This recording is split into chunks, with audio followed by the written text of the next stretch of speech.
నేను శివారెడ్డి కూతురివి. పేరు స్నేహలతారెడ్డి. ఎలా చెప్పగలిగావు? నా ఫేస్ లో నా తండ్రి పోలికలు చూసా? కాదు, నీ ఒంట్లో ఉన్న పొగరు చూసి. హలో అమ్మ, కందిపప్పు ఎలా ఉంటుందే? సిగ్గు లేదు, ఐడియా లేదు. నువ్వు పంచలేసినంత బాగా వంట చేసుంటే ఎంతో బాగుండేది. పా చెప్పమ్మా, ఇక్కడ చాలా పప్పులున్నాయి. సాంబార్లో ఏదేస్తారు? కందిపప్పే. ఎలా చెప్పాలి? ఇక్కడ అన్ని హిందీలో రాసున్నాయి. హిందీలో చెప్పేయమంటారు? పోవే, నాకు హిందీ రాదు.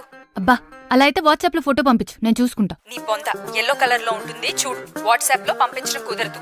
సరే, షాప్ అంకుల్ని అడుగుతాలే. అమ్మా తల్లి, నువ్వు వెళ్ళక్కడ కందిపప్పు ఎలా ఉంటుందని అడిగి నా పరువు తీకు. నేను గూగుల్ చేసుకుంటాలే. పెట్టే. అన్ప్రొఫెషనల్.